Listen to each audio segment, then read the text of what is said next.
Alhamdulillah selalu dibagi Allah Subhanahu wa Ta'ala yang tidak pernah berhenti melimpahkan rahmat, nikmat, sihatul wa alafiyah, nikmat tauhid, nikmat dijadikan kita sebagai umat Nabi Mustafa Sallallahu Alaihi Wasallam. Adapun berkenaan mungkin sebelum kita membaca dari Wirud Ratibul Hadad, mungkin kami sedikit menerangkan apa itu Ratib Hadad. Mungkin sebagian ada yang tahu, sebagian ada yang belum tahu. Apa itu Ratib Hadad? Ratib Hadad ini adalah kumpulan wirid zikir yang sudah ada zaman dahulu, di zaman baginda Nabi Sallallahu Alaihi Wasallam, yang terdiri dari Quran dan terdiri dari hadis Nabi Sallallahu Alaihi Wasallam, dan dikumpulkan oleh seorang ulama di zaman tabi'in, yaitu yang bernama Syekh Abdullah Al-Haddad atau disebut Imam Haddad. Jadi beliau yang menyusun wirid-wirid Rasulullah hingga tersusun dengan rapi, hingga terbentuklah bernama Ratib Hadad. Hadad tersendiri dari nama beliau. Dari kalau istilah kalau kita Medan atau Pam namanya itu Al-Haddad. Jadi beliau Imam Abdullah Al-Haddad. Ratib wa makna bil-lughah Arabiyah artinya apa? Tertib, susunan. Jadi artinya susunan zikir yang dikarang oleh Imam Haddad dari Rasul Sallallahu Alaihi Wasallam. Jadi ratib itu sendiri adalah tuntunan, urutan, rangkuman dari wirid yang diajarkan oleh Nabi Sallallahu Alaihi Wasallam, bernama Ratibul Hadad. Ratib, dan sekali lagi kami terangkan, ratib artinya tuturan, barisan, rangkuman dari wirid-wirid yang diajarkan oleh Rasul Sallallahu Alaihi Wasallam, dikumpulkan hingga menjadi satu buku, satu kitab bernama Ratibul Hadad. Manfaatnya adalah pertama, di situ ada Bismillahirrahmanirrahim, la yadurru ma'asmi syai'un fil ardi wala fis sama' wa huwas samiul alim. Ini zikir Nabi Sallallahu Alaihi Wasallam yang diajarkan oleh Rasul Sallallahu Alaihi Wasallam. Apa manfaatnya? Biar kita terjaga dari bermacam-macam virus, bermacam-macam racun, penangkal racun boleh dikatakan.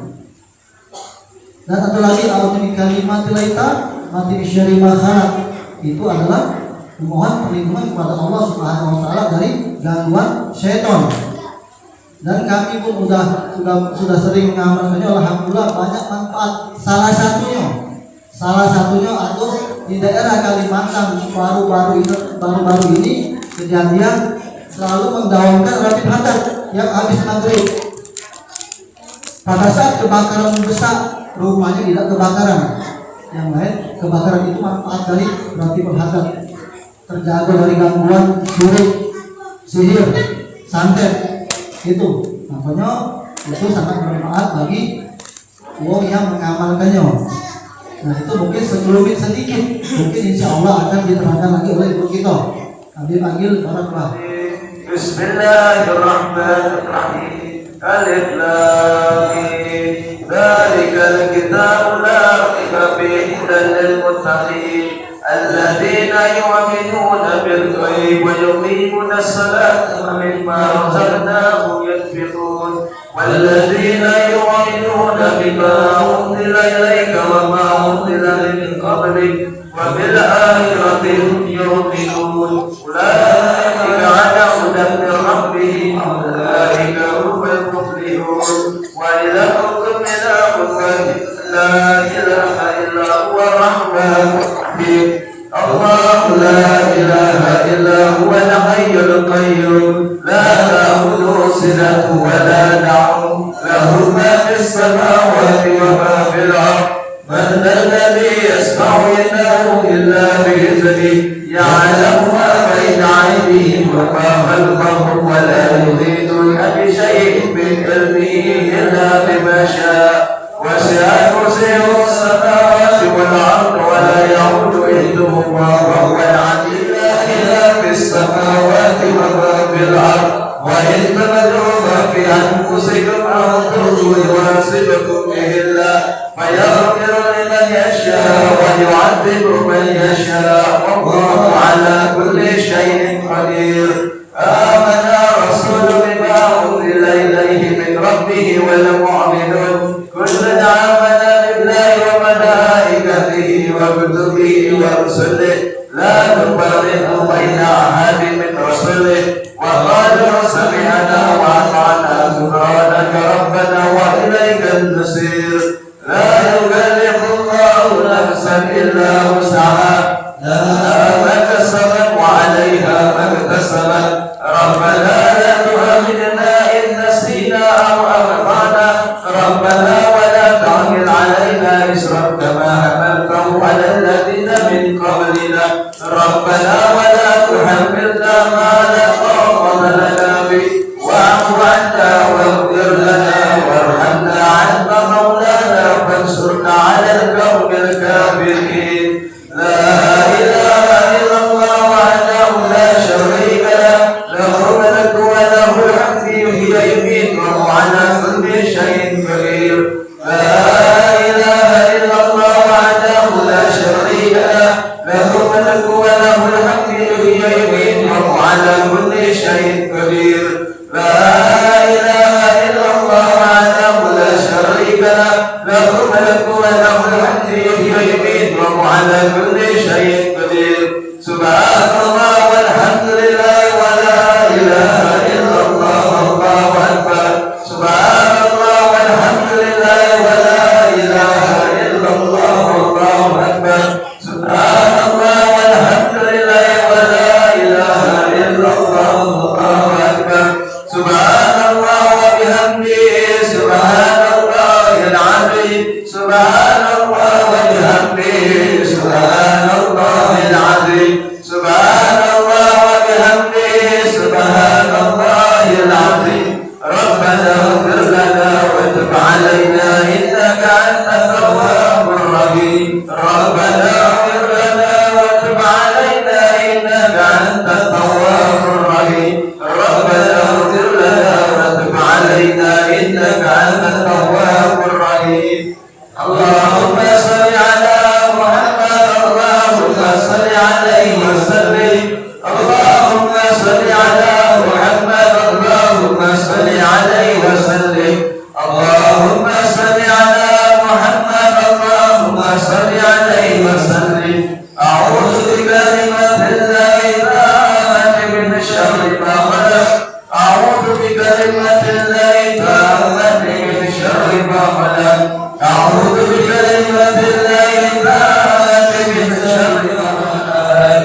بسم الله الرحمن الرحيم. قل هو الله أحد الله الصمد لم يلد ولم يولد ولم يكن له كفوا أحد. بسم الله الرحمن الرحيم. قل أعوذ برب الفلق من شر ما خلق ومن شر غاسق إذا وقب ومن شر النفاثات في العقد ومن شر حاسد إذا حسد. بسم الله الرحمن الرحيم. قل أعوذ برب الناس مالك الناس إله الناس من شر الوسواس الخناس الذي يوسوس في صدور الناس من الفتنة والناس. بسم الله الرحمن الرحيم. الفاتحة سيدنا محمد بن شرف رسول الله محمد وأصحابه وأزواجه وذريته بأن الله يغفر لهم ويرحمهم ويولد درجات في الجنة وينفعنا بأسرارهم وأنوارهم وعلومهم في الدين والدنيا والآخرة. أيها من يهديهم ويرزقنا محبتهم ويتوفنا على ملتهم ويحشرنا في زمرتهم بالسر الفاتحة. أعوذ بالله من الشيطان الرجيم. بسم الله الرحمن الرحيم. الحمد لله رب العالمين الرحمن الرحيم مالك يوم الدين. إياك نعبد وإياك نستعين. اهدنا الصراط المستقيم صراط الذين أنعمت عليهم عليهم غير المغضوب عليهم ولا الضالين يا عليم السر من لفظك استطاعنا وعافنا وهوانا وكلنا حيث كنا يا عليم السر من لفظك استطاعنا وعافنا وهوانا وكلنا حيث كنا يا عليم السر من لفظك استطاعنا وعافنا وهوانا وكلنا حيث كنا يا الله بها يا الله بها يا الله بحسن الخاتمة يا الله بها يا الله بها يا الله بحسن الخاتمة يا الله بها يا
مما نهى يا أمان الغائبين سلمنا مما نهى يا منجي الغائبين نجنا مما نهى يا أمان الغائبين عنا مما نهى يا أمان الغائبين سلمنا مما نهى يا منجي الغائبين نجنا مما نهى يا لطيف لم يزل عتبنا بما نزل إنك لطيف لم تزل عتبنا والمسلمين يا لطيف لم يزل عتبنا بما نزل إنك لطيف لم تزل عتبنا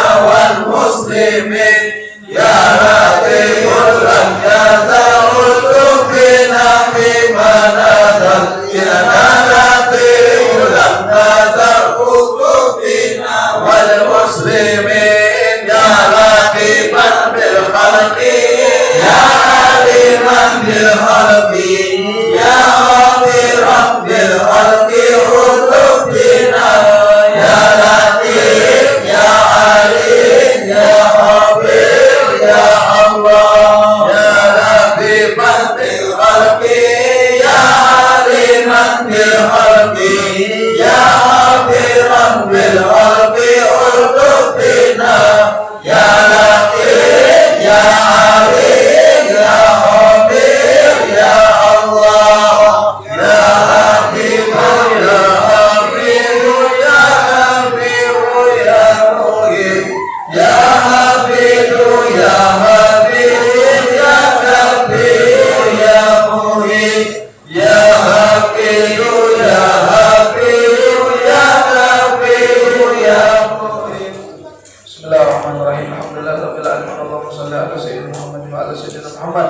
Allahumma ya azim sultan ya karim ya ihsan ya daiman ya ya kasir wa ya wasi' al-ata ya khabir ya wasit ar-rizq ya khabir fi jamil as-sun'i ya jamil as-sitri ya halim la ya'jal ya karim la tabkhal. Shalli ala sayyidina Muhammad wa ala alihi wa sallim wa radiyallahu ta'ala an sahabati Rasulillah ajma'in.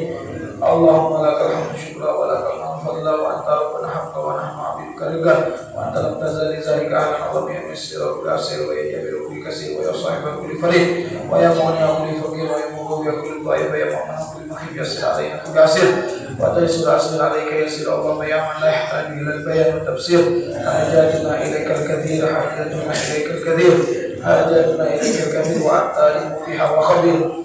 Allahumma inni akhafu minka wa akhafu man yakhafu minka wa akhafu man la yakhafu minka. Allahumma bihaqqi man yakhafu minka lakinna man la yakhafu minka wa bihaqqi sayyidina Muhammad sallallahu alaihi wasallam. Uhrina bi'nika allati la tanam wa uhrina bihanafika allati la yuram warhamna bi qudratika alaina fala tuhlikna wa anta siqatuna wa raja'na bi rahmatika ya arhamar rahimin. Sallallahu alaihi wasallam Muhammadin al-bashir nazil ash-shirad al-munir wa ala alihi wa sahbihi wasallam. Alhamdulillahi rabbil alamin. Taqabbalallahu minna wa minkum. Assalamualaikum warahmatullahi wabarakatuh. Alhamdulillah wassalatu wassalam ala sayyidina Rasulillah Muhammad bin Abdullah wa ala alihi wa sahbihi wa man wala. Subhanaka la ilma lana illa ma 'allamtana innaka antal alimul hakim. Amma ba'du. Yang saya hormati pengurus masjid dan para hadirin, bapak-bapak, ibu-ibu, jamaah masjid dan lingkungan sini yang dirahmati Allah. Alhamdulillah, kita bersyukur kepada Allah yang masih memberikan kepada kita nikmatnya, dan semoga kita bisa mensyukurinya, terutama nikmatul iman, nikmatul Islam, yang terus harus kita pertahankan. Dan juga nikmat sehat dan kesempatan yang mana Nabi kita Muhammad SAW bersabda, nikmatan maqbulun fihima katsirun minan nas. Ada dua nikmat kata Nabi yang mana banyak manusia melalainya. banyak manusia tidak perhatian dengannya. Yaitu yang pertama as-sehat, nikmat sehat. Tidak tahu nikmat sehat kecuali sakit. Jadi kalau yang sehat jaga kesehatannya. Kalau memang ini masa-masa pandemi, masa COVID, kita jaga kesehatan kita. Abu Bebek Jamal jaga kesehatan, ya jaga daripada makan tepat waktunya, cuci tangan, apa yang diajarkan oleh Nabi, sudah ada kalau tinggal kita amalkan, jaga kesehatan kita, dengan apa yang sudahnya. Nabi membagi misalkan masalah tidur malam dengan 3 waktu. Begitu juga kita jaga diri kita, ada masanya tidur, ada bangun malamnya, ada zikir yang sekarang kita kumpul mengingat Allah Subhanahu wa taala. Ini nikmat uang. Alhamdulillah, semoga dari tadi kita duduk tidak sia-sia nilai pahala di sisi Allah. Kenapa? Karena kita duduk di sini berzikir mengingat Allah. Dengan berzikir dengan Allah, insya Allah menenangkan jiwa kita. Sebagaimana Allah mengatakan, ala bizikrillah tatma'innul qulub. Dengan mengingat Allah bisa menenangkan jiwa raga kita. Tidak hanya itu, diumpamakan oleh Nabi kita Muhammad SAW, masalul ladzi yadhkurullah wal ladzi la yadhkurullah masalul hayy wal mayyit. Perumpamaan orang yang mengingat Allah dengan orang yang tidak mengingat Allah, perumpamaan seperti orang yang hidup dan orang yang mati. Perumpamaan seperti orang yang hidup dengan orang yang mati. Beda Pak. Kalau hidup masih bisa bergerak, bisa beraktivitas, bisa melakukan kegiatan apapun. Nah begitu juga hati kita ini perlu hidup. Bagaimana cara menghidupkan hati? Dengan memperbanyak zikir. Nah ini kita baca Ratibul Haddad. Sebenarnya untuk kita warga kota Palembang, Ratibul Haddad ini bukan sesuatu yang asing lagi. Dulu pernah menyebar dan populer. Pertama sebenarnya amalan ini dikarang oleh Al-Habib Abdullah bin Alawi Al-Haddad, dan beliau termasuk mujaddid di zamannya di negeri Hadramut di Yaman. Ada cicitnya untuk kumpul di Palembang sini, di sebuah hulu sana, di kampung Asegaf itu. Itu cicitnya langsung Habib Hamid. Habib Hamid itu cicit dari pengarang Ratibul Haddad langsung. Bukan cucuk cicit, jadi sudah cicit, tapi langsung cicit langsung. Dan juga termasuk para habaib mengamalkan ini. Sempat juga diperpopulerkan oleh guru kita Kiai Ali Umar Thayyib atau Ustaz Ali Umar Thayyib di kota Palembang ini dengan majelis ta'lim atau majelis ta'lim berzikir awabin. Nah, makanya yang kamu baca tadi agak panjang itu juga sama dengan yang diamalkan di dalam hadis malam. Kalau yang biasa kami yang ditarim sampai ya Allah bihabai, tadi ditambah salawat, ditambah zikir tauhid, itu tidak apa-apa bagus. Ratibul Haddad ini isinya di sumbernya diambil dari Al-Quran dan hadis juga, cuma dikumpulkan di porsinya dibaca 3, dibaca 7. Tidak lain itu biar tidak berat gitu. Kalau obat itu ada dosisnya. Satu hari 3 kali, makan lebih dari 3 kali bahaya gitu, overdosis. Nah ini ulama itu kadang-kadang wirid itu diinjuknya ini sekian banyak, itu berarti diinjuk dengan sesuai dosisnya itu. Kalau istiqomah kita langsung lemah untuk jiwa kita. Nah ini tentang Ratibul Haddad. Kata Al-Habib Abdullah bin Al-Haddad sendiri yang mengarang itu Ratib mengatakan, aku memohon kepada Allah bagi yang mau terus mudawamah membaca Ratibku ini, aku memohon kepada Allah paling tidak dia mati dalam husnul khatimah. Nah ini doa dari yang mengarang itu Ratib. Dan semoga kita masuk dalam golongan tersebut. Semoga kita bisa istiqomah membacanya untuk bisa berzikir mengingat Allah. Tidak ada lain Pak. Karena putusnya sambungan hati kita ini sama Allah inilah penyebab semua kegalauan, penyebab semua keraguan yang ada di zaman kita sekarang ini. Kemarin pun anda sudah sentuh, sampai takut dengan namanya kematian. Namun hatinya tidak nyambung sama Allah. Mati itu pasti sudah baca idat. Cuman yang kita takut itu amal apa yang kita bawa setelah mati. Itu yang kita takut. Boleh itu nak kita takuti, boleh nak kita bersiap ke. Berapa banyak amalan aku, berapa banyak dosa aku. Nah kita tahu deh di Maka bagaimana Beb kalau kita yang banyak kesalahan terus mohon maaf sama Allah, bertaubat, benahi diri kita dari sisa umur kita. Nah, makanya dikatakan oleh Habib Ali bin Hasan Al-Attas, kalau banyak dari umur kita ini yang berlalu, ada dari kita yang 20 tahun, ada yang 30 tahun, ada yang 40 tahun, ada yang 50 tahun, ada yang 60 tahun. Banyak waktu kita ini terlewat, kita lalai, kita lupa dari Allah. Mungkin banyak juga sholat kita yang mungkin pernah tinggal, kita lupa. Kata beliau, ada 4 waktu yang kalau kita jaga, insya Allah Allah akan berkahi sisa umur kita. 4 waktu ini jaga dengan ketaatan kepada Allah. Yang pertama, sesaat sebelum sholat subuh atau kita tahajud, walaupun hanya 15 menit atau 5 menit sebelum subuh. Kemudian sesaat setelah sholat subuh atau waktu fajar sampai terbit matahari kalau bisa zikir, baca Quran kan. Kemudian sesaat sebelum maghrib, sebelum maghrib, nah azan maghrib itu kita sudah siap-siap nak sholat maghrib, berzikir dulu sedikit. Apa zikir? Tasbih tahmid aja, subhanallah, alhamdulillah, wa la ilaha illallah, Allahu akbar. Itu zikir yang paling bagus, sama salawat misalkan. Kemudian sesaat di antara maghrib sama isya, itu juga dijaga. Kalau 4 waktu ini baik kita jaga, paling tidak bisa mengejar kekurangan dari waktu kita yang telah berlalu. Kita banyak lupa dalam Allah. Kita ini ba'dal isya, ba'dal isya ini juga semoga keberkahan juga waktu berhafal ini banyak daripada insya Allah kita dijauhkan dari keburukan sihir atau hal-hal yang tidak baik itu. Insya Allah banyak kejadian. Dulu sampai ada satu kejadian di Jawa ini, anak pernah dengar cerita waktu zaman perang. Ada satu orang istiqomah membaca Latiful Haddad ini. Kebetulan bom dari Belanda itu nyampak depan rumahnya. Jadi Belanda ini ngebom tentara gitu, nyampak bom itu depan rumahnya. Tapi setelah sampai ke depan rumah orang yang istiqomah baca Latif ini, tidak meledak bom itu. Cuma nyampak aja itu bom, tidak meledak. Akhirnya dipindah ke orang kita tadi. Kenapa? Karena istiqomahnya itu yang nyatu. Kejadian kita pernah dengarkan cerita dari guru-guru kita itu kejadian di Jawa sana waktu perang dulu. Luar biasa.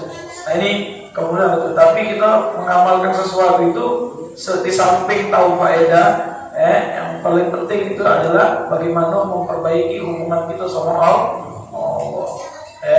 Kata Allah dalam satu hadis kursi, man zakarani fi nafsihi zakartuhu fi nafsihi khairan minhu wa man zakarani fil mala'i zakartuhu fi mala'i khairan minhu. Barang siapa dari kamu wahai umatku, wahai hambaku, yang mengingatku di jiwa kamu, ingat di dalam jiwa kita, ingat Allah, ingat aku, ingat engkau ya Rabb, aku pun akan mengingatmu di dalam zat-Ku yang mulia lebih baik dari yang kamu ingat kepadaku. Wa man zakarani fil mala'i zakartu khairan minhu. Kamu mengingat aku di hari ramai, kita ingat kami ini, khusyuk. Allah pun akan mengingat nama kita kelak di yaumil kiamat lebih bagus dari kita mengingat Allah sekarang. Maksudnya lebih diindahkannya nama kita, lebih diagungkan karena kita mengagungkannya. Wa man taqarraba ilayya bi shibrin taqarrabtu ilayhi ba'an wa man taqarrabtu ilayhi ba'an taqarrabtu ilayhi dira'an wa ma atani yamsi ataitu hawalatan. Siapa yang mendekatkan dirinya kepada aku sejengkal, aku akan dekat sehasta. Siapa yang dekat kepada aku sehasta, aku akan dekat sedepo kalau bahasa itu, sedepo setengah meter. Dan barang siapa yang datang kepada aku berjalan, aku datang kepada yang berlari. Ini kalimatnya majas, majas dalam bahasa Arab. Artinya semakin kita mendekat, Allah lebih dekat kepada kita. Makanya Allah mengatakan, wa inni aqrabu ilaikum min hablil warid. Aku itu dekat kepada kalian lebih dekat daripada apa? Awal leher. Bagi yang mendekat terasa dekat, Allah lebih dekat. Sampai ulama tasawuf itu mengatakan, kamu pernah jingokkan manto itu, antara putih sama hitamnya manto dekat tak? Lebih dekat dari itu Allah sama. Bagi yang kita mendekat kepada Allah SWT. Tapi karena hati kita ini banyak wafil, banyak lupa, banyak lalai, kita merasa jauh dari Allah. Itulah penyebabnya dari semua balapetaka yang kita hadapi sekarang ini. Sehingga ketika kita merasa jauh dari Allah, kita berbuat semau kita melakukan dosa, melakukan kezaliman, seolah-olah tidak dijingo oleh Allah. Padahal semuanya dicatat, semuanya diperhatikan oleh Allah. Sampai Allah mengatakan dalam Al-Quran, "Ma yanfidhu min qawlin illa ladaihi raqibun," arti tidaklah terucap dari perkataan kita, perbuatan kita kecuali ditulis oleh kita, tidak lewat sedetik pun, semenit pun. Makanya kalau orang yang sadar tidak ada lagi perlu dia nak fikir ke aib lain, aib di lewat banyak yang luar biasa. Insya Allah dengan momentum ini kita bisa mengajak diri saya pribadi dan kita semua, ayo momennya kita berdoa memohon kepada Allah, khususnya di masa-masa sulit ini, masa-masa COVID, masa-masa uang salur kalau nak berdagang, nak nyari duit, nah ini kenapa ya Allah kau berikan ini, kecuali mungkin karena kesalahan kami, karena kelupaan kami. Kita banyak bertaubat kepada Allah, memohon ampun dan berdoa. Allah menyuruh kita berdoa, berdoa dengan khusyuk, berdoa dengan menghadirkan hati kita. Sesungguhnya ana indah doa, indah tadarru min doa al-abdi, kata Allah. Dalam hadis qudsi Allah mengatakan, aku itu berada, ketika berdoa itu berada di dalam ketundukan hatinya seorang hamba kepada Allah. Artinya Allah yang harapkan dari doa kita itu kita merasa hina, merasa rendah di hadapan iftigar. Sampai Imam Haddad itu mengatakan yang Arab Rotib ini di dalam qasidahnya, qad kafani ilmu rabbi min su'ali wa ikhtiyari. Sungguh cukup pengetahuan Allah yang Maha tahu tentang kondisiku. Allah itu tahu kondisi kita. Min su'ali wa ikhtiyari, dari doa yang aku panjatkan dari kesulitan dan ikhtiarku ini maksimal daya, itu Allah sudah tahu. Maka doai waktihari syahidun li bibtigari. Doa dan aku menangis mereka memohon kepadamu ya Allah, itu menandakan aku ini merendahkan diriku. Itu yang Allah ingin. Itu kalau itu udah ada, insya Allah akan dimudahkan doa kita. Dan jangan lupa kuncinya doa sholawat kepada Nabi kita Muhammad sallallahu alaihi wasallam. Insyaallah kita akan melanjutkan pelajaran kita di dalam kitab Safinatul Najah, yang mana minggu lalu kita membahas tentang rukun iman, tentang rukun agama. Rukun agama itu ada 3. Yang pertama rukun Islam, rukun iman, dan ihsan. Kemudian di awal fasal dari kitab ini membahas faslun wa makna la ilaha illallah la ma'buda bihaqqi fi wujudi illallah. Jadi yang dimaksud dengan kalimat la ilaha illallah artinya tiada Tuhan kecuali Allah.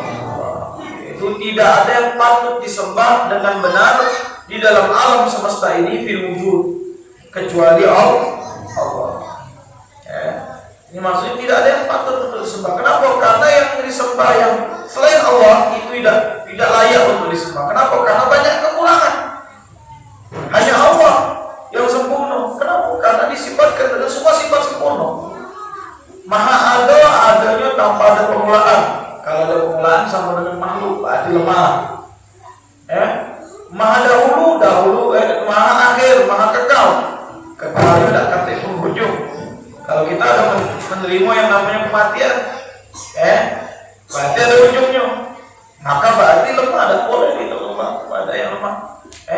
Dan maha mampu berdiri dengan sendirinya, mengatur segala sesuatu. Nah ini menandakan tidak ada yang patut kita sembah kecuali Allah. Daripada kalimat la ilaha illallah dengan hak, yang lainnya batil. Inna afradul katsir kal jin wan nujum, seperti orang menyembah kepada jin atau kepada bintang atau kepada patung-patung, kepada jin. Jin pun perlu waktu untuk melakukan sesuatu kalau tidak diridhoi oleh Allah, tidak terjadi apa yang dia lakukan. Seperti cerita Nabi Sulaiman itu, jin iblis itu mengatakan, aku bisa memindahkan istananya Balqis dari Yaman ke Palestina. Jauh Pak itu perjalanannya. Dari kau berdiri sampai kau duduk di singgasana, wahai Nabi Sulaiman. Singgasana Nabi Sulaiman, tempat duduknya Nabi Sulaiman itu tanggonya, ada 7 ekor katanya. Ailamo kata Nabi Sulaiman ini. Menandakan apa perbuatannya pun perlu proses. Kemudian, siapa dari kalian wahai umatku yang mampu memindahkan istana Balqis dengan cepat, lebih cepat dari Ifrit itu? Ifrit ini ketua jin pada saat itu. Dan dia Nabi Sulaiman diberikan oleh Allah kekuasaan Allah kepada jin. Sampai sekarang kalau kita sebut ke nama Nabi Sulaiman itu takut jin. Nah ketika itu dikatakan bahasanya ada singkong umat Nabi Sulaiman menyatakan, aku ya Nabi Allah, aku bisa pindahkan istana Balqis itu sekejap matamu dengan seizin Allah. Itu umat Nabi Sulaiman. Ayo kata Nabi Sulaiman, coba. Dicobanya. Dia memohon kepada Allah dalam menyebut Ismullah yang azam, ya Allah, dengan seizin pindahkan istana Balqis. Sekejap mata Nabi Sulaiman, istana itu sudah ada di depan istananya Nabi Sulaiman. Akhirnya Balqis beriman sama Nabi Allah Sulaiman. Jadi di dalam perbuatannya Allah itu Maha Esa, Maha Tunggal. Di dalam perbuatannya, di dalam zatnya, Allah mengatakan, fa innamal amru iza yaqulu lahu kun fayakun. Sebenarnya perkara yang Allah tentukan, kalau Allah katakan jadi maka jadi. Itu hanya fi'lullah. Dan yang diizinkan oleh Allah, jika dia memohon kepada Allah, Allah yang akan menjadikan. Seperti cerita Nabi Allah Sulaiman. Wan nujum, begitu juga bintang atau bulan. Dulu orang-orang Bani kaum Yahudi itu atau Bani Israel mencari Tuhan. Dia lihat matahari, hebat matahari, tahu-taunya tenggelam. Dia sembah matahari, tahu-taunya tenggelam, hilang Tuhan kita. Dia lihat bulan ini kayak sekarang nih, tanggal 15 purnama. Lama-lama hilang juga bulan. Nah, tidak layak, hilang juga bulan. Bintang begitu juga, tidak ada yang layak di mata sumpah. Dan begitu juga asnam. Asnam ceritanya Nabi Ibrahim ketika Namrud bertamasya, Namrud ngajak kaumnya bertamasya. Ketika pulang, patungnya hancur. Nabi Ibrahim kalung ke alatnya untuk hancuri patung itu di patung yang paling besar, atau yang paling besar tadi hancurnya oleh Nabi Ibrahim. Ketika Namrud balik, malah Namrud Tuhannya dihancurkan. Akhirnya ditanya siapa yang menghancurkan, dicari siapa yang tak ikut kemarin bertamasya sama Namrud, termasuk Nabi Allah Ibrahim dan yang beriman kepadanya, keluarga dekatnya. Akhirnya dia bilang, siapa yang menghancurkan patungku? Kata Nabi Ibrahim, itu yang paling besar adalah dia menunjuk 3 jarinya ke dia, cuma siko ke patung besar. Akhirnya dia ngomong, bagaimana patung besar ini hancur ke patung yang lain? Tidak mungkin, dia aja nggak bisa bergerak. Kenapa kau sembah? Dia saja nggak bisa bergerak, apa kau sembah? Dia saja tidak bisa menolong teman-temannya, bagaimana menolongmu? Dia saja tidak bisa mendorong dirinya sendiri, bagaimana menolongmu bergerak? Beda baca. Itu kalah hujah. Namrud itu kalah hujah, kalah berdebat sama Nabi Ibrahim. Akhirnya malu dia, akan hukum kau Ibrahim atas perbuatan. Karena malu tadi. Namrud masa modern ada juga malu, dihukum malu. Harusnya terima dengan nasihat itu. Akhirnya dibuatlah api unggun, sebesar gunung, ngumpul ke kayu bakarnya sebulan. Dihidup ke api itu juga butuh waktu. Nabi Ibrahim itu dilempar ke sampai dibuat ke kapel besar. Ketika dilempar itu bukan dekat-dekat jauh, masuk ke api Namrud itu. Ketika dilempar ke Nabi Allah Ibrahim, dia mohon, ya Allah, aku sudah bersabar atasnya. Kemudian Allah mengatakan, kunyan nar fardan wassalamun ala Ibrahim. Jadilah engkau wahai api, sedingin dan selamat kepada Nabi Ibrahim. Akhirnya api itu, nasib kata ulama, Allah katakan jadilah dingin dan selamat. Kalau dingin baik mati kedinginan gitu. Tapi dan selamat kepada Nabi Ibrahim, Allah jadikan dia tidak panas dan selamat. Nah ini berkaitan juga dengan tauhid. Pelajaran tauhid bahasanya hukum tabiat seperti api membakar, pisau memotong. Kapan api itu membakar? Dalam ilmu tauhid dijelaskan. Api itu bisa membakar jika mengenai satu benda dan Allah izinkan untuk terbakar. Kalau tidak izinkan untuk terbakar, tidak akan terbakar. Berapa banyak pernah kejadian kebakaran rumah itu Quran tidak kebakar? Berapa banyak kejadian, ada berapa tempat kemarin di Banjarmasin untuk ulama tidak terbakar? Allah tidak izinkan untuk membakar, tapi pun tidak bisa membakar. Jadi kalau Allah izinkan baru bisa terbakar. Ini balik lagi kepada kita mengisahkan Allah dan mengagungkan. Jadi tidak ada yang patut disembah kecuali Allah. Itu yang Faslun yang kedua, alamatul bulugh salas. Alamatnya anak kecil itu balik ada 3. Ya, ini penting kita yang punya anak kecil. Kapan anak kita itu balik? Kalau anak kita itu sudah balik, dia akan menanggung dewek daripada apa? Kesalahannya dan dosanya. Nabi mengatakan di dalam satu hadis, rafatul qalam an thalas.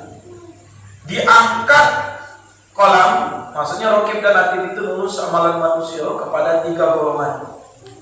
Yang pertama as-sabi hatta yablugh, anak kecil sampai dia balik. Selagi masih kecil, kita bapak orang tua mengarahkan dia. Sampai Nabi pernah menganjurkan muru auladakum bis-shalat bis-sabr wa dribuhu idza balagha asr wa yufarriqu fil madaji, kata Nabi. Perintahkan anak kalian sholat umur 7 tahun sudah diperintahkan. Jadi dari mulai umur 7 tahun suruhlah dia belajar sholat. Sebelum umur itu belajarlah sholat. Tak sempat kita ajak dulu. Kita suruh ke ngaji, belajar sholat. Umur 7 tahun diperintahkan dan pukul kalau umur 10 tahun. Ukuran peringatan. Kalau sholat itu wajib. Jadi ketika dia balik, dia sudah tahu sholat itu wajib sehingga tidak membatalkan. Dan pukul kalau umur 10 tahun dan pisahkan tempat tidurnya anak lanang sama anak tino ketika umur 10 tahun. Berkumah anak kecil. Belik siko pisah ke kasurnya. Kalau dino tidur sama dino anak itu yang lanang sama lanang. Kalau sebilik cuman pisah ke kasur. Ini perintah dari Nabi. Biar apa? Biar lanang jadi lanang, yang berdino jadi jangan lanang dino. Ini ajaran Islam dan beda itu dari Rasulullah. Jadi kalau misalkan anak itu dino, kumpulan dino, yang anak kumpulan. Jadi ketika besar, kau lihat dia. Kalau dino banyak kedua kamu lanang jadi tombol, ikat lanang. Sebaliknya, lanangnya dua dino jadi jadi dino. Nah itu Nabi sudah ajarkan umur 10 tahun pisah ke tempat tidurnya. Kalau ada bilik, pisah ke biliknya. Kalau ada bilik, pisah ke tempat tidurnya. Itu sudah diajari oleh Nabi. Itu didikan Islam. Nah kalau dia sudah balik, dia tanggung dewek. Itu kalau di Yaman, yang pas saya belajar di tadi, kalau budak itu sudah balik, bapaknya buat selamatan. Ngomong ke sama Allah, aku lah dia, sekarang dia lah balik. Jadi kalau kamu terjenguk dia tidak sholat, ingatilah dia. Karena aku sudah mengarahkan. Malu jadi anaknya nih tadi kan. Kalau dia terjenguk tidak semayang, kenapa kau boleh tidak takut? Perhatian sampai tingkat seperti itu. Nah ini sudah mulai hilang di tengah masyarakat itu. Masalah apa? Perhatian tentang masalah didikan anak atau sholat. Nah itu harus dihidupkan lagi, insya Allah. Nah, maka alamat yang anak kita boleh ada 3. Yang pertama, tamam asal sana fi dzakar wal untha. Anak laki-laki atau perempuan balik dengan nyampe umurnya 15 tahun. Ini hitungan Qamariyah tahdidiyah, hitungan bulan Arab. Artinya bulan Hijriah, 15 tahun. Kalau dia sudah 15 tahun, kalau dia hitungan Masehinya udah 15 tahun, jelas sudah lebih itu dari hitungan Arabnya. Atau bulan Hijriahnya. Nah, kalau dia sudah 15 tahun, budak ini tidak pernah mimpi basah, tidak pernah haid kalau dino. Dengan umurnya 15 tahun, balik.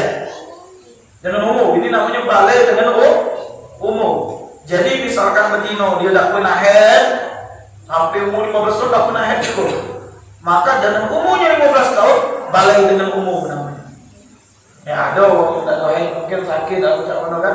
Nah cak mana berarti kapan baliknya dengan umur 15 tahun balik.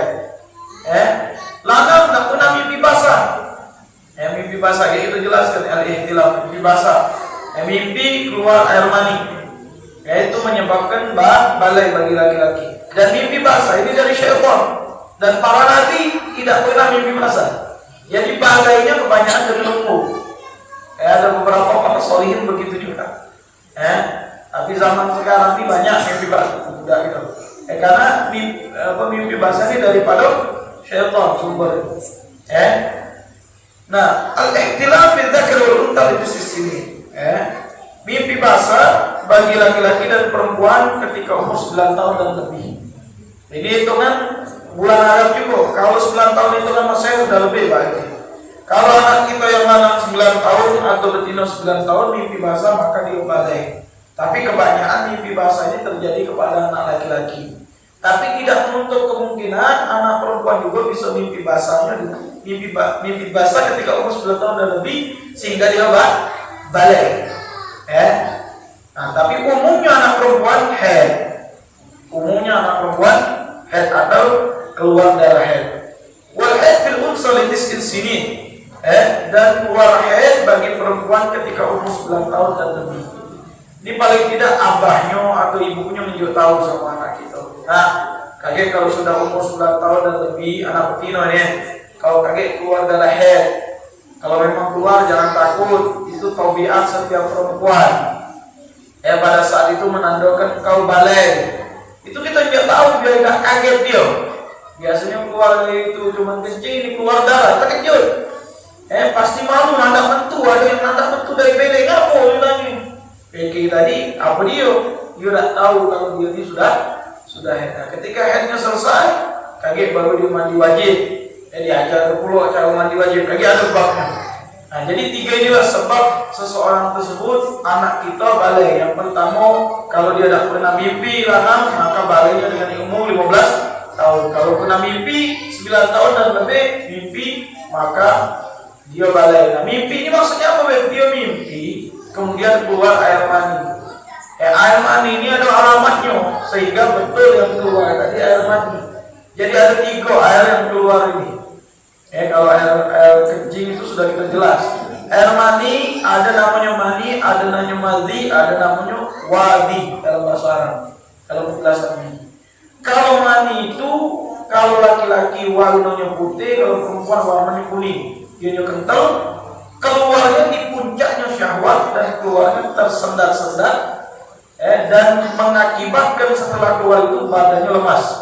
Dan kalau bahasa baunya pecah adonan gandum, kalau gitu ada yang tempe, kalau kering pecah putih telur, pecah putih telur baunya. Nah, ini alamatnya. Kalau ini ada di celana anak itu ketika dia bangun, kemudian 9 tahun dan lebih, dia mimpi basah dengan alamat tadi, atau salah satu alamat tadi ada, maka dia berarti sudah jangan kalau dia mimpi basah, berarti besoknya dia langsung mandi wajib. Kalau lanang, kalau betina itu juga, kalau dia mimpi basah mandi wajib, berarti baliknya dengan mimpi. Bisa jadi betina, bisa, tapi jarang. Tapi kebanyakan betina baliknya dengan haid tadi. Jelas insya Allah ini. Nah, itu namanya mani. Mani. Nah, para anbiya itu ada kata balik dengan mimpi tadi. Baliknya dengan umur kebanyakan para nabi, termasuk Nabi kita Muhammad Sallallahu Alaihi Wasallam. Kemudian apa namanya? Ada lagi wadi, ada lagi madhi. Madhi itu airnya putih, kental juga, cuman keluarnya ketika syahwat. Tapi belum di puncaknya, keluarnya pecah kencing dulu, tetes. Tapi kental. Itu membatalkan wudu, tapi tidak mewajibkan mandi, hukumnya najis. Kalau mandi tadi hukumnya suci. Kalau kena sarung kita tidak najis, cuci cuci untuk bersih ke Tapi kalau mandi ini najis, membatalkan wudu, mewajibkan mandi. Dia warna putih juga, cuman keluarnya tidak tersendat, cuman keluar itu cairan kental putih, sedikit biasanya, tidak banyak. Ketika syahwat, tapi bukan di puncaknya. Ketika ada hasrat gitu, keluar dia. Nah, ini mandi. Ini mau membatalkan wudu, tidak mewajibkan mandi, tapi harus dicuci celananya yang kena tadi. Nilai najis. Itu mandi namanya. Ada lagi namanya wadi. Wadi ini cairan yang begitu juga putih kental, keluarnya ketika kita capek, habis ngangkat berat. Kita pikir mandi, tidak. Habis angkat berat atau terlalu capek, habis begawe, keluar. Bangun tidur kan keluarnya, atau lagi pas kita nak kencing lah, atau habis kencing keluar. Itu namanya wadi, dan itu najis hukumnya. Membatalkan wudu tapi tidak mewajibkan mandi. Cukup dicuci celananya yang kena. Ada namanya wudu berkefarat sebagai perempuan. Ada juga namanya seperti keputihan. Ada yang mengatakan najis kalau memang Ada yang mengatakan rutubatul farj itu tidak najis. Tapi kalau dia seperti wadi ini keluarnya, maka dikatakan dicuci baik, dibersihkan. Ini bagi perempuan. Insyaallah Allah berikan kita pemahaman. Karena ini kalau kita tidak tahu bahaya, kalau dia itu kena najis, kita nak semayang lagi bawa najis. Nah ini daripada alamatnya balai. Jadi kalau ada anak kita dengan alamat ini, maka dia sudah balai. Dan semoga pengajian kita yang sedikit ini mengandung manfaat. Mungkin anak buka tanya jawab. Ada yang nak tanya? Ada yang tanya tak? Ada yang tanya tak? Umum kalau tanya. Sengaja. Jawab. Kalau ada yang nak tanya jatuhin. Jangan malu-malu, Bapak, ibu ya. Tinggi kan banyak tanya. Bapak ulang lagi.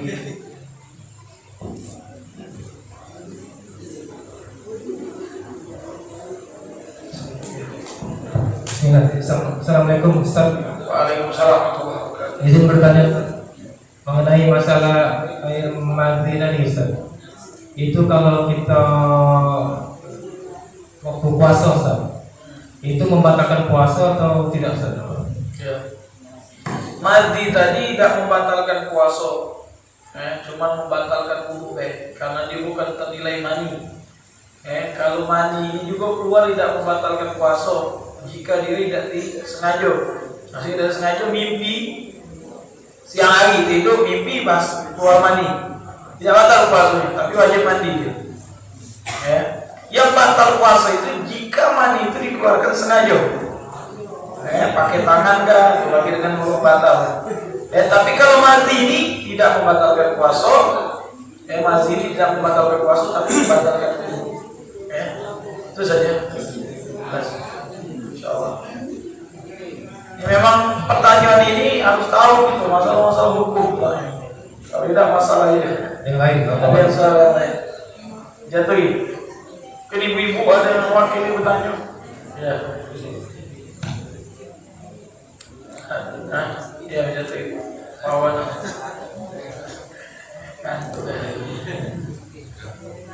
Ya, betul.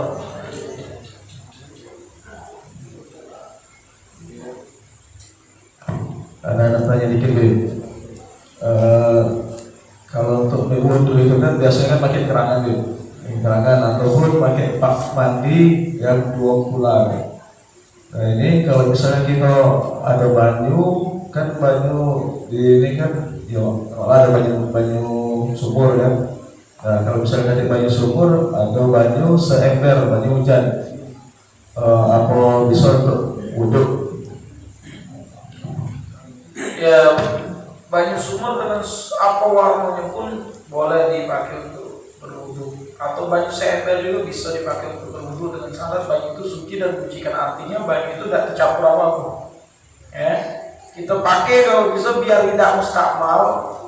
Kalau seember jangan dikompok, cantik kita siram di luar. Kalau kita kompok, kagak jadi mustakmal banyu. Jadi jangan misalkan ada sembe kan dikit sembe itu tidak sampai 2 sembe. Jadi kalau kita nak bubuk, cantik kita bubuk di luar, tidak dicampakkan. Jadi ketika sigamnya jangan di ember itu, kita keluar kita. Biar tidak mustakmal. Karena yang kita pakai untuk berwudu yang dari muka kita ini kalau netes balik lagi ke situ mustakmal. Karena bajunya dikit. Kalau bajunya banyak, kayak sunyi atau bak besar, cembur-cembur, tidak apa. Kalau seember itu, mustakmal. Nah itu. Kalau pakai keran, biasanya dialirkan keran itu dari tempat yang banyak, atau memang disedot banyu ngalir, itu tidak ada masalah. Itu ternilai air banyak. Tapi kalau kita cak di baknya kecil, tidak sampai 20 lemak itu cantik. Jigamnya di luar daripada bak itu biar tidak mustakmal. Insyaallah lebih sempurna dari wudu kita insyaallah. Insyaallah dia jatuh. Ini pernah menjadi ya jangan kawan aku juga melihat mana puasa itu kan waktunya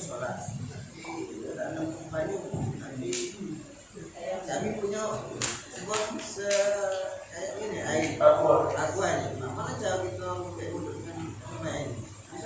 Bisa pakai sedikit-sedikit. Karena dalam mazhab kita yang penting rasto dan mengenai dan diutamakan yang fardunya pokok telapak tangan sampai siku, pusat kepala walaupun 3 helai rambut, kaki sampai mata kaki. Itu kita harus niat i'tiraf. I'tiraf itu saya meniat tangan saya ini jadi dante, jadi mustakmal. Jadi ketika usah mengumpulkan pasti sekali usah nggak baca 3 kali. Tapi kalau banyaknya banyak bisa lah. Kalau siko ini kan, ada aku aja cuma siko ya. Kalau memang ada siko ini itu tadi sedikit-sedikit bisa gitu. Cuman niat tadi jangan lupa. Niat i'tiraf itu menjadikan tangan kita sebagai cantik. Bahasa Indonesia begitu. Jadi kita ini untuk memindahkan airnya. Ketika kita usap pertama kan sudah tercampur mustakmal. Jadi kita nak nyiram kedua, niat i'tiraf dulu sehingga ketika usap ini tidak mustakmal. Yang penting atau basuhnya lah. Kan kepala ini kepala bagian dari kepala 3 helai rambut yang bagian kepala itu sudah sah. Ujung sini deh sah. Kemudian kaki sampai mata kaki itu yang wajib kalau memang secah dikit banyunya. Tak perlu sampai 3 kali. Secah ini bikinnya memang. Itu darurat deh. Kalau ada banyak bulu lagi. Sah. Ya itu soal yang lain. Baru perkenalan ya. Assalamualaikum warahmatullahi wabarakatuh. Waalaikumsalam. Mengenai wudhu ini kan sebenarnya kan perlakuannya kan dengan gerakan lah. Ya, mungkin saya pernah bertempat juga sama orang bahwasanya kalau kita sudah mandi kita nggak perlu lagi pakai wudhu satu. Benar atau salah? Yang kedua masalah Mandi apa? Mandi biasa. Ya sudah mandi biasa artinya nggak perlu lagi lah mau ambil wudhu ya kan? Karena itulah satu. Yang keduanya gerakan mengambil wudhu itu ada saya lihat kalau di kerangan itu ada kan yang dari siku langsung tangan. Yang saya tahu kalau ajaran itu harusnya dari bawah tangan ke siku kan. Nah itu yang mana yang paling benar maksud saya Pak? Nah, kalau mandi wajib dia niatkan sekalian mengangkat hadas kecil, baru dikatakan tidak perlu berwudu lagi. Tapi kalau mandi biasa dia tidak ada niat, tidak masih wajib berwudu. Jadi ada yang dikatakan dia dengan mandi wajib, dia niat sekalian berwudu. Nah itu hadas akbar, hadas asghar lillahi ta'ala misalkan. Lain itu, ada niatnya baru kalau memang mengenai semua atau nyembuh di sungai pertama niat mandi besar atau tidak nyelam benar naik kemudian niat mengangkat hadas kecil. Nah ini yang kayak gini nggak perlu tertib, terangkat kalau mandi besarnya terangkat dengan niat, tapi ada niat juga dan wudhunya terangkat. Nah itu harus niat. Kalau mandi biasa belum mengangkat hadasnya harus wudhu lagi, tidak sah sholatnya lagi kalau itu tidak boleh. Yang kedua, dua-duanya ada riwayat Pak masalah wudhu tadi. Yang tadi yang mengsek dari siku ke bawah ada riwayatnya. Nah dia ngambil banyak macam ini juga ada riwayatnya. Biasanya mengsek ini makin keras biasanya. Kalau kita ngambil dari bak tadi kan paksa jadi. Nah, dua-duanya pernah dilakukan oleh Nabi kita Muhammad SAW. Jadi dua-duanya benar. Cuman berbeda cara karena kondisi. Kalau keras pasti kayak ini gitu, ya kan? Bisa kita cek. Tapi kalau kita sampai dari banyu sungai, misalnya dari banyu bak, kita niat i'tiraf kayak ini. Kalau kita nak celup ke banyunya sedikit jadi mustakmal lagi. Jadi kita jingok posisi banyu ini banyak apa tidak? Banyak itu 20 lagi kita bahas ada babnya banyu banyak apa sedikit cara hukumnya. Sehingga untuk wudhu kita bisa sudah. Jadi dua-duanya ada riwayatnya. Yang nak cek ini ada riwayatnya, yang nak cek ini juga ada riwayatnya. Boleh kalau jelas apa? Ada pertanyaan lain? Mungkin ibu-ibu nak tanya. Siko wakili ibu-ibu. Apa ibu-ibu?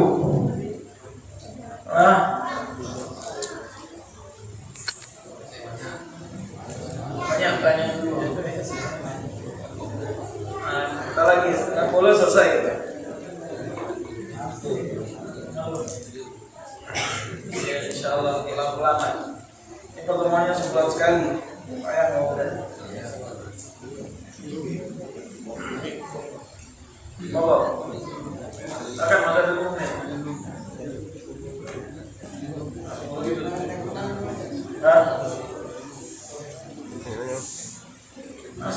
Kemarin itu masalah kurban ya, saya tanya sudah kurban ya. Alhamdulillah taqabbalallahu insyaallah. Kurban itu selalu yang dipertanyakan, bolehkah menjual daging kurban? Ada riwayat hadis Rasulullah SAW mengatakan la udhiya la bai'a lahmul udhiya la udhiya lahu wa man bai'a lahmul udhiya la udhiya lahu. Barang siapa yang menjual daging kurbannya maka tidak ternilai pahala kurban bagi yang berkurban. Anak kurban dapat 1/3 ya dari daging kurban, dijual 1/3 buat apa kurban itu? Iya, jadi anak ini kurban dapat 1/3 daging, ada jual ke 1/3 tadi. Nah ini yang dikatakan batal kalau tidak dapatkan pahala kurban. Kalau nak jualan tak usah kurban, jualan begitu jual kambing ya. Nah itu pertama gambarannya. Yang kedua, ini yang sering terjadi. Yang kedua, ini banyak pertanyaan di waktu kurban karena cuma mengulang baik karena sudah lewat tahun depan, jadi itu sudah hati-hati. Kita ini berkurban, kita serahkan sama panitia maginya. Telah atau tidak? Jadi kalau kita nak ninjau ke kepala, kaki, kulit, kalau kepala itu masih bisa dicincang, kaki itu masih bisa dicincang jago. Yang masalah di kulit, oh, yang gelap tanya. Kami ini kalau kami jual ke kulit ini, boleh tak? Kalau ente sebagai panitia, ini kan juga kalau dari kurban yang itu harus ada helanya juga. Tidak semerta-merta kulit itu langsung dijual, berdosa gitu. Kenapa? Karena tidak boleh daging kurban dijual. Ini bukan daging kulit, kulit ini bagian dari kurban. Berarti hukumnya seperti tidak ada caranya kata ulama biar tidak berdosa gitu. Biar tidak ternilai menjual. Sekarang dulu sama si kebun. Ini kulit sebagai daging kurban pada kawan. Nah, berarti nilai wawan sudah ini. Maksudnya pemberian dari daging kurban kulit itu. Baru wawan ke jual. Baru ke wawan dulu. Nah, kalau ada langsung ngembek langsung jual, itu berarti ada menjual daging kurbannya orang. Siang loh tadi. Hilang pahala dia karena itu. Nah, kalau misalkan yang jagal itu minta, yang jagal itu minta dikasih sebagai daging kurban, bukan sebagai gajinya. Kalau gaji dia kita ngomong kamu kurban, kamu nak pakai nyembelih lewet, nonton lewet atau nak nyengungnya. Kalau ada nak, ini pakai uang jagal bebek atau uang kampung sama-sama. Kalau sampungnya buat moyong lain lemak bagus itu. Ya perlu nak injek fulus, paling dagingnya itulah diinjek berbagi. Itulah yang lain tidak ini harus nak diinjek sih yang jagal. Udah kumpulin sama yang kurban. Kita patungan diinjek uang itu. Nanti kumpul satu orang, tunjukkan kami. Itu sapi 7 ya sumbangan. Jangan diberikan dagingnya dari daging kurban, itu nggak boleh. Jelas ini banyak ini kejadian nggak tahu. Ada mau bertanya lagi di lingkungan kami ini ada non muslim boleh tidak menerima daging kurban? Ini pertanyaan. Jawabannya berbeda pendapat ulama. Kalau misalkan kurban itu kurban wajib seperti nazar, itu sudah menazarkan kurban, maka tidak boleh diberikan kepada non muslim. Tapi kalau itu kurban sunnah, nak kurban maka boleh diberikan kepada non muslim. Tapi ulama tunjuk catatan utama kurban Islam dulu. Kalau dapat galau sekampung itu baru kita jual. Ini biasanya kita terjadi di negeri yang mungkin di situ banyak mereka. Maka itu pendapat Imam Nawawi. Kalau muktamar mazhab itu tidak boleh sama sekali. Kalau muktamar mazhab Syafi'i juga galau Islam. Tapi ada pendapat Imam Nawawi mengatakan boleh dengan tafsir tadi. Kalau korban itu wajib tidak diinjak. Tapi kalau korban itu sunnah, maksudnya tidak dinazarkan, korban biasa, dia boleh dapat dari kurban. Tapi utamakan Islam dulu dalam pertanyaan. Baru, ini dia nyumbang sapinya orang muslim ini nyumbang kambing, emang ini yang dia beda. Oh ini nyumbang kambing Ino depan kambing itu nyumbang kambing. Lima. tapi diniatkan sama siko gitu, kalau siko kami ini siko siapa umat Islam sebut namanya soal tahu yang tahu Allah, itu baik Allah, tapi memang yang dapat pahala itu umat Islam, diniatnya umat Islam tidak sah diniatkan namun dia, karena niat untuk sah ibadah musuh dia. Kalau diniatkan namun dia tidak sah, maka ternilai kita yang beli kambing, memang akan makan sayang kan ini lagi masa jadi apa teman diniatkan sih kok siapa yang mati acak-acak panitia lah itu kayak gini mau sih jelas insya Allah ini banyak pertanyaan kemarin nah, ulangi biar tahun depan kita sudah sedikit ada gambaran. Semoga pertemuan kita di malam hari ini diberkahi oleh Allah dan bermanfaat. Saya mohon maaf kalau ada salah. Hadanya Allah. Kita tutup dengan doa insyaallah. Bismillahirrahmanirrahim. Alhamdulillahirabbil alamin. Allahumma shalli ala sayyidina Muhammadin wa ala ali sayyidina Muhammad. Allahumma ja'al hadza jam'ana hadza jam'an marhuma tafarruqana min ba'di tawfiqan ma'suma wa la tajal bina wa la minna wa la musyrikin wa la mahruma. Allahumma fa'alil khair wa anhum alayh. وفقنا للخير وعنا عليه. اللهم ادفع عنا البلاء والوباء والعدوان والاسقام والزلازل والفتن ما ظهر منها وما بطن من بلدنا هذا فلنبع خاصه ومن بلداننا اندونيسيا عامه ومن بلدان المسلمين في مشارق والمغارب. وصلى الله على سيدنا محمد وصلى الله وسلم الحمد لله رب العالمين والعفو منكم والسلام عليكم ورحمه الله وبركاته.